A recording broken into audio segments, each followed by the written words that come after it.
You're listening to the Actors Resource Podcast with Elaine, a podcast for actors and improvisers with interviews from entertainment industry experts. Our guest today is Elaine Rivkin. Did I pronounce that right? You did. Hello.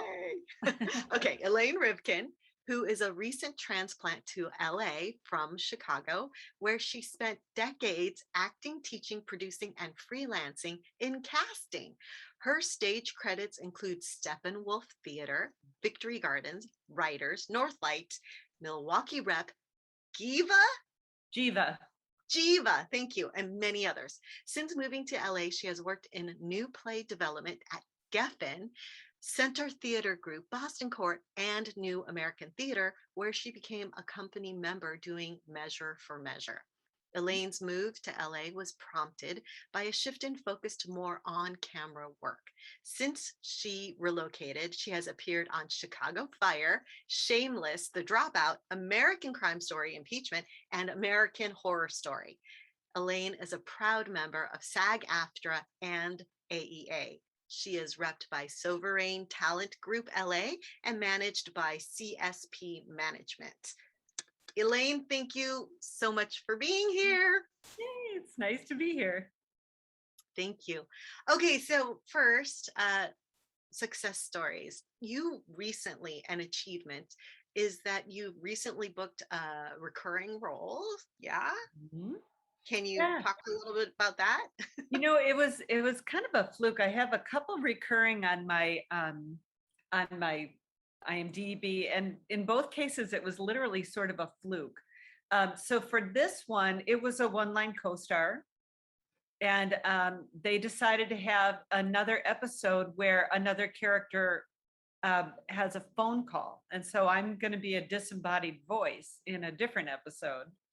But it was just a teeny little co-star that turned into 2 episodes. Oh, that's so cool. And so how did that happen? Like, you only expected the one co-star, you went home, you shot, you went home. And then like, did your agent call you later and say, hey, we got you for another episode? Like, or did you have any idea? I knew before I went to go shoot that it was going to end up being recurring. By the time I got the offer, they knew that there was going to be a phone call in another episode. Okay. So it was funny because my agent talked to me a little bit about it. She was like, oh, you're going to have a phone call with, a very famous historical figure. And I was like, really? I don't have any information about that. I didn't. And she was like, yeah. So that's kind of how it went. And so the whole thing, we shot it in one day. And then at the end, after they wrapped the cameras, they just kind of brought over the boom mics and we read the dialogue for the phone call. In fact, the woman playing the historical figure, who I don't know if I'm allowed to talk about this or not because the NDAs are confusing, but it was her stand-in who read with me. And then I ended up going to ADR. To nice. re-record the voice because I guess the boom mic in the Oval Office just didn't tell the story clearly enough. So when you went to ADR, so this was like you got a notice a few days later and say, please come in and re-record. Is that how that worked? Yeah. So they were like, hey, we want to bring you in for ADR and are you free? And how's, Friday, blah, blah, blah. I'm like, yeah, sure. Great. And it was kind of cool because by then it's already been edited, so I got to see what you guys will see on the TV show, this woman calling, the White House, and I'm play John F. Kennedy's secretary, which I can tell you that because the first episode already aired. Oh, good. So, so then I got to see her calling, and asking for Kennedy. And it was just kind of fun to see it when it was already done. And then you'd plop in your voice. I don't know if you've done ADR, but it's kind of cool. Yeah. I really liked doing it. I did it once for a short, but they had the video up and then we were to match it so it was cool to be able to see what they were planning on already edited, what they were planning on showing, right? So that was pretty cool. It was kind of cool. I did that on Shameless too. It was fun because they decided to add a line, And I was in the first episode of the final season of Shameless, and we were all masked, right? Because they decided to set it during the pandemic. Yeah. And so they decided to add a line, and they could totally do it because they didn't have to match anything. Just stand there with a mask on, you know? Yeah. So that was kind of funny. It worked out well. That's cool. So we're going to go back to your beginnings. Mhm. Like how did you first start to become a film and TV actor? Well, I started out as a stage actor. Yes. So that was what I trained for, and that was really where my focus was. And I, was part of a company, and we produced, and I was a literary manager too, and did all that kind of stuff. And we had a very, very successful run in Chicago. We were, kind of flavor of the week for a while, which was lovely. And that's how I ended up working at Steppenwolf and some of those other places. They hired me without an audition, actually, after seeing, I know, which is very cool. Wow. After seeing me in another show that we had produced. So that's really prestigious, like Steppenwolf, and to be able to. I was floored. I have to be honest with you. I was pretty floored because it was an understudy gig, but with 4 guaranteed performances. And it was, the show had been running a little while. It was the world premiere of Steve Martin's play, Picasso at the Le Pen Agile. And so they decided to keep it running. And I had a friend who was understudying it, and she was going to drop out. And so to do a play with our theater company, actually, she was like, I've done this long enough. I'm going to take this role. And so the casting director, Phyllis Shringa, called me up and said, hey, would you be willing to do this? We'll give you 4 guaranteed performances.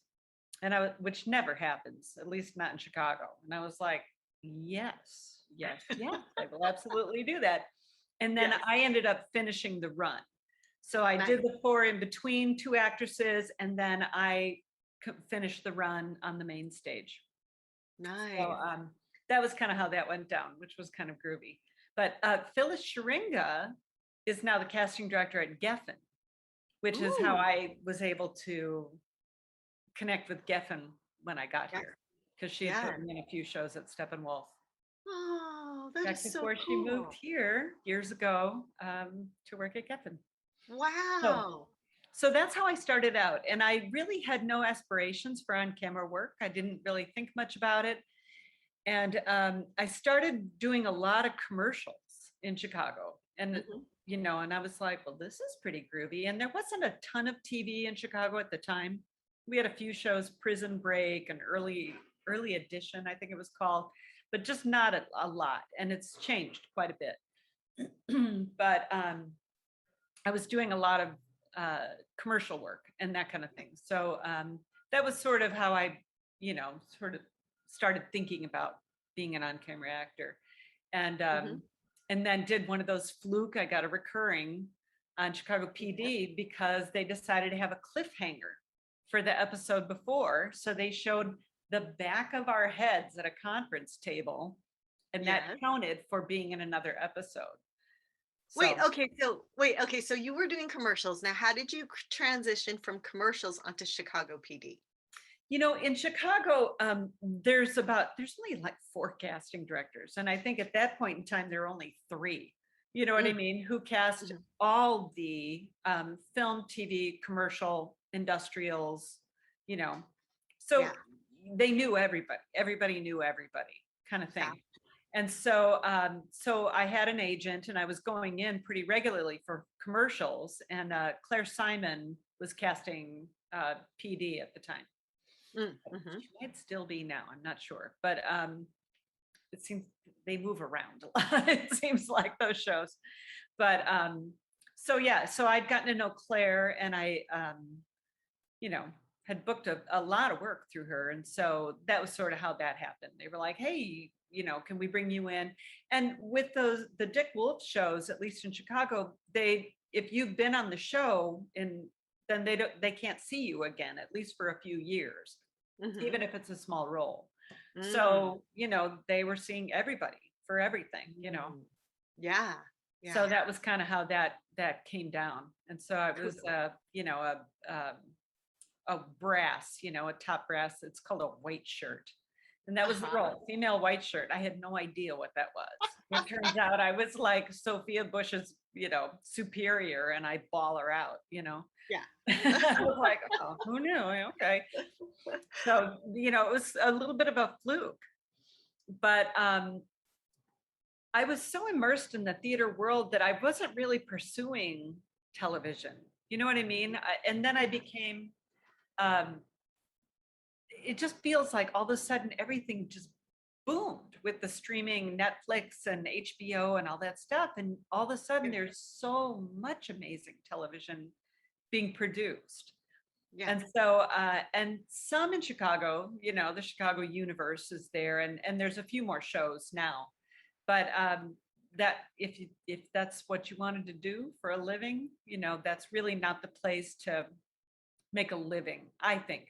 Personally, I know a couple of friends who live in Chicago and make a living as an actor, but for the most part, you either needed a day job or you needed to be married to somebody with money, or you know what I mean, if you were just going to be a full-time actor. Yeah. And so so that was part of it. There was some other life changes that I was going through at the time, and all of a sudden my child was grown and I wasn't married anymore, and I was like, I can do whatever I want, so I guess maybe I'll move to California. So it was a little bit of a, it was kind of in a way. I mean, I miss my friends and I miss the community there. Yeah. I was there for 30 some years, Wow. working in Chicago. So I've got a lot of very, very close, dear friends there. And, but it was, time to do something new. And so I decided, I was actually doing a play in San Diego, and it was the day after Christmas. And I was walking on the beach with, in a t-shirt and rolled up jeans and bare feet. Yeah. Down in Carlsbad. Yeah. And all of a sudden I was looking around at these homes on the beach, and I was like, it's December, I'm like, I'm in a t-shirt. And I don't know if you've ever been to Chicago in the winter, but with the polar vortex in recent years, it gets down sometimes to 40 degrees below zero. Oh, I'm not kidding, with the wind chill factor. And they'll have to cancel schools because they can't have kids waiting on bus stops because they'll get frostbite if they have exposed skin for more than 5 minutes or whatever. Oh my gosh. So, and I'm walking on a beach the day after Christmas going, this is a choice. People choose this for themselves. I'm like, say, I could choose this for me. So that's kind of how it began. And I was originally going to move to San Diego because I really loved it down there. But there just isn't enough work, to really be sustaining.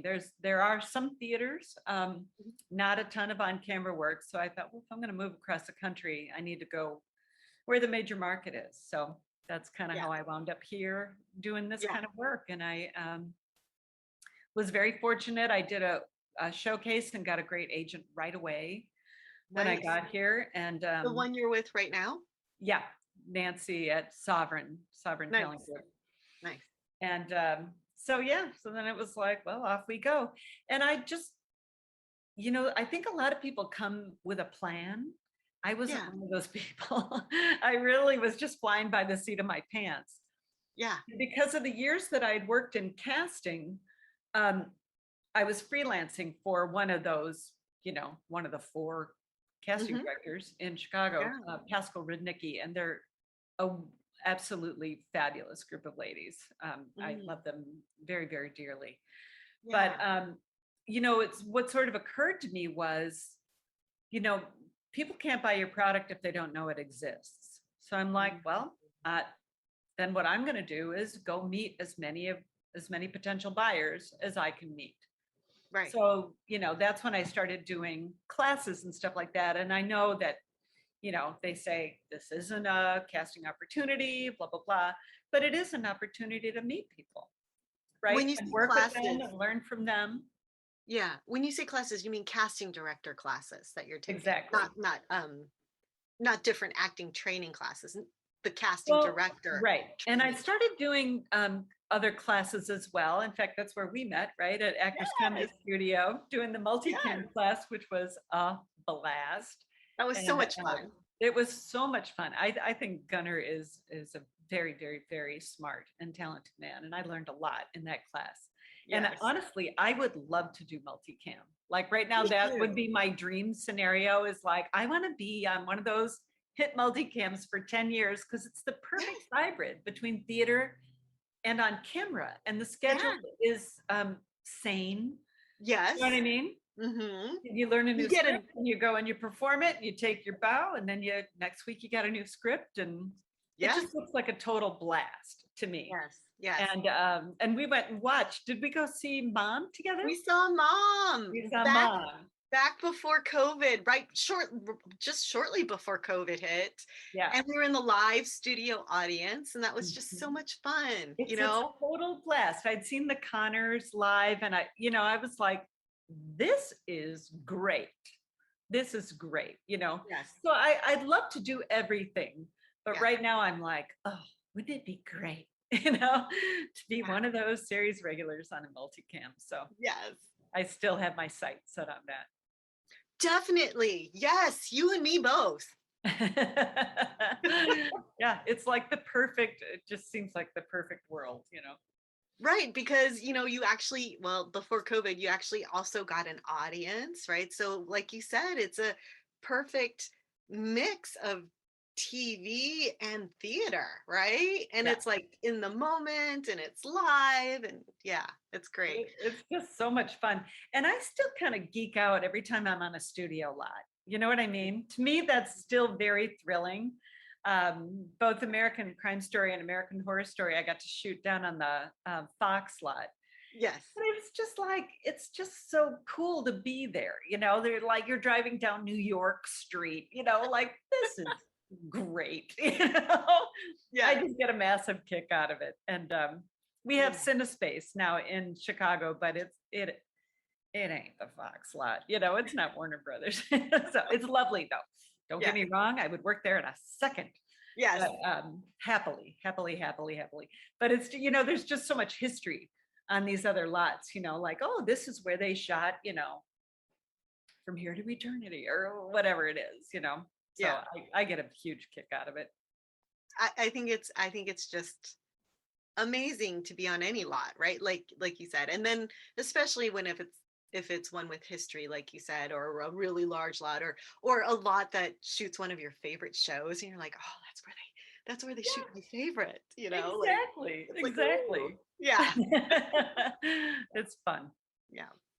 At this point though, you're doing great. I mean, you've only moved to LA not that long ago, right? From Chicago to LA. About 3 years ago. 3 years. And you kind of had to start all over because you did not know anyone. You did not have a plan, like you said. Yeah. I was absolutely going from scratch. And yeah. And it's been a lot of hard work. I mean, I think one of the biggest eye-openers for me was the level of hustle you have to have here. You know what I mean? In Chicago, as I said, everybody knew everybody. The 4 casting directors went out and saw a lot of plays, and so here, I've got a list. It's in my file drawer, but of the 80 people that I've taken classes with so far, or whatever it is, Ooh, that means that there's still 100 that I haven't even met yet. You know? Yeah. And they say to target, certain people and certain shows. Like here's my other dream thing. I want to be Henry Winkler's next girlfriend on Barry. That would be amazing.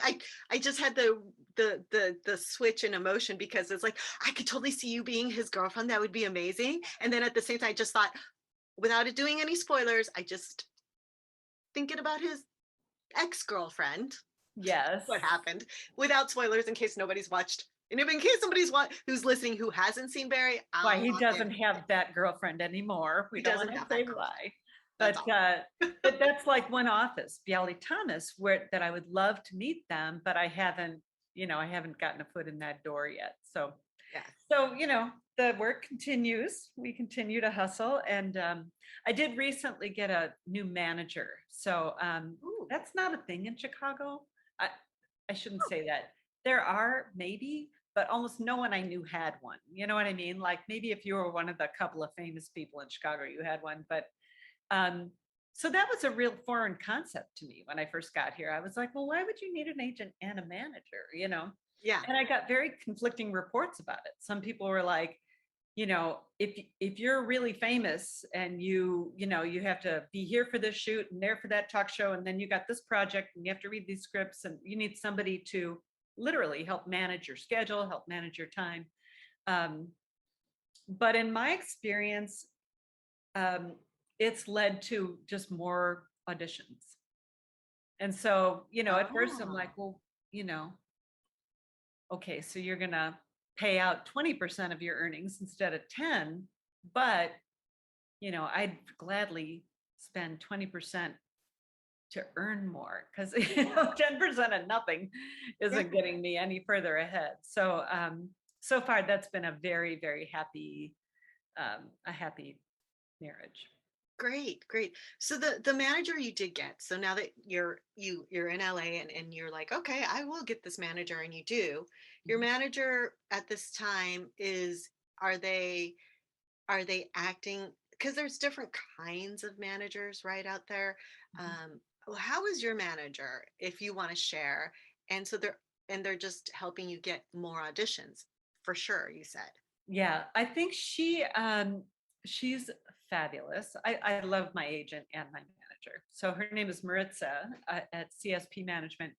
And she, you know, it feels like she maybe has I don't know if it's because she has a smaller roster or just how she allocates her time, but she does seem to have a little bit more time to hard pitch.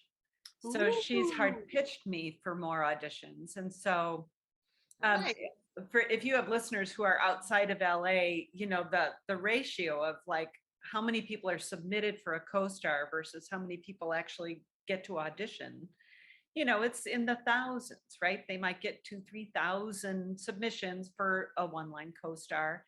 And then, you know, before COVID, they would see, I don't know, 10 or 12 or something like that. Now with Zoom, I think they're seeing more. You know, they might request 25 tapes, you know, or something like that, because it's easier for them to watch them all. But I lost my train of thought. Wait, where was I going with this? So your manager pitches you. The manager. So yeah, so she'll get on the phone with a casting director and be like, "You really got to see this woman. You know, she'd be hilarious. She'd be great." And that has led to more auditions. More auditions. That is great. That's wonderful. How long have you been with them now? I want to say maybe it was June. Oh, yes, really very new. June, yeah. And then I've had three co-stars since then. Woo! There, I feel very, very, very thankful and appreciative. So yes. So since you got your new manager, not only does she pitch you, but you've gotten more auditions and you've booked more recently. I think part of it's a numbers game. I should give a shout out to my agent too, who also hard pitches me. She did. That's how I got on Shameless. You know what I mean? She hard pitched me for John Frank Levy a couple of times. Nice. That is so cool. So, thank you. Thank you, Nancy. Thank you, Maritza. Thank you, Universe. You know, for helping me. And yourself too. There. You know, right? I'm down for hard work. I do not shy away from working hard at stuff. So no. At this point, right? So those were some of your challenges when you first came over, and you started taking action. Like you adjusted your actions to the new market with more, you know, marketing and going to the casting director classes so you can meet the buyers of your product, of your acting. Right. And one of the things that I stumbled upon that was extremely helpful is, have you heard of Asia Ray Coleman? She's got this acting resource guru. Yes. She's got all these amazing free videos on YouTube. And so I sort of stumbled across like, how do you do this? You know, and all of a sudden there's this wealth of information. Yes. You know, she's brilliant. And so that led me into like, oh, I should do this. I should try that.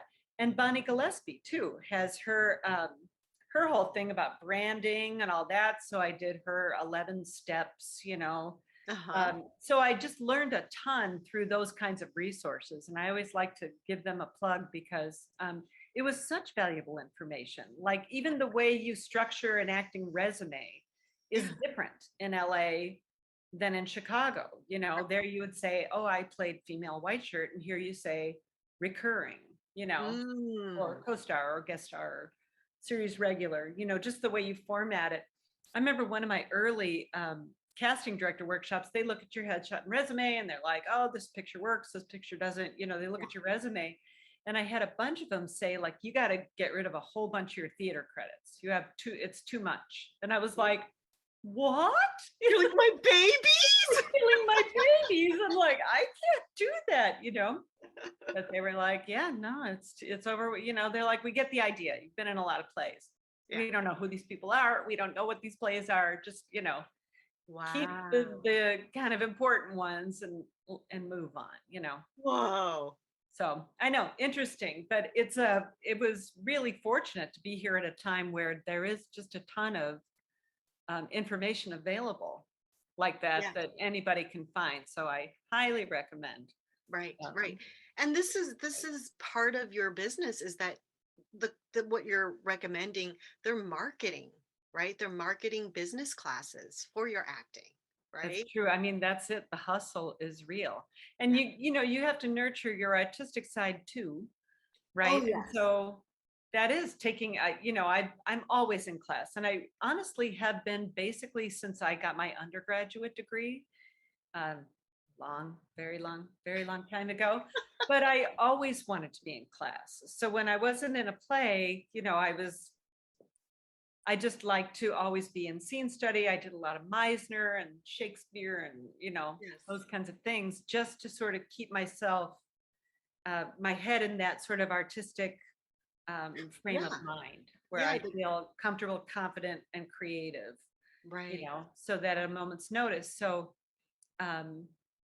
I've got a Wednesday night group that I'm a part of, and that's mostly a lot of people from Chicago, but we just rent a theater space and we meet on Wednesday nights, and we bring scenes and we critique each other and we do the scenes and we work on stuff. And some of the guys play guitar and, they'll bring a song or, so we were on Zoom for most of COVID, but now we're back and we rent the Zephyr Theater down on Melrose on Wednesdays. And so that's been really good. Actors Comedy Studio I really liked, and I do ongoing classes at BGB Studio. Yeah. And they're fabulous. So it is an investment. That's the other thing about LA is that I would imagine it would be very, very hard to figure out how to get a foothold if you don't have two nickels to rub together. You know what I mean? Mm-hmm. I was fortunate to have a little bit of money so that I could get new headshots and take classes and that kind of thing. Right. Because it's like any business, you do need some startup costs. Yeah. And I imagine it's much, much harder if you don't have that anything, to kind of help you launch. Right. Unless you're well connected. I don't. I can't speak to that. Me either. But what is cool about today's day and age, especially one of the, if I can say this, the good things out of COVID is like you said, there's the free resources on YouTube. If you're in a position where you are in the moment not able to invest financially yet as much as you want, there are those free resources on YouTube. You can get your Wednesday group doesn't, you contribute to renting the theater, but that's not a class, right? Mm-hmm. So you can get together with a group of other people and actors where you can practice your craft, yes, ideally, if you have some kind of financial support in some way, whether it's a support job or person or, whatever, then that's even better, because then you can, pay for some of these other classes. But in the meantime, thank goodness for the internet now, and and COVID now. So you can do self-tapes from, your home. And It's true. I kind of like doing the self-tapes. Yeah. Personally, because I don't have to get on the 405, I'm like, this is great, but you do it in your own time when you're ready, when you've got the time. And so, I bought a backdrop and a ring light and a tripod, and I use my phone, and, I like it because you can do a zillion of them and never have to worry about scheduling or commuting back and forth. So, and it does seem that they're seeing more actors, right. for each role. So that kind of gives us all a little bit of a more opportunity, which I think is good. Yes. We're getting close to our time. I appreciate you being here so much. Where are you now? Like, last couple of questions. Where are you now? Where are you headed? Anything you want to share about, how we can follow you and stuff like that? Oh, okay. Well, I'm still kind of plugging along. I mean, my goals are, as I said before, I'm like a little more than just doing co-stars. So I'm still in the trenches, kind of punching up, like most of us. So I am talking to a friend about doing a little film coming up, and I've got some, Ooh. I know I've got some auditions that are out there in the ether trying to collect some stardust, but so nothing, no immediate plans for plays or anything like that. In fact, I haven't even been out seeing theater since COVID, and I know some theaters are starting to reopen. So I kind of feel like maybe once I get a booster shot, I'll feel a bit happier about that idea. But so that's kind of just where I'm still in the trenches. I'm still, trudging along, but feeling hopeful. And I'm not a big social media person. I don't, do big splashy stuff. So, but my Instagram is my name, Elaine Rivkin, and I'm not on TikTok. I'm not on Twitter. So I'm old. I don't know. I'm old and reluctant, occasionally I'll post something funny, but yeah. So I'm not a big social media lady. Yeah. But you look fabulous, just so you know. Well, thank you. It's nice, like I said, to be not freezing at the end of October. I remember many Halloweens, taking my kid trick-or-treating in the snow. So this warmer weather suits me. I like it a lot. So thank you. I appreciate it.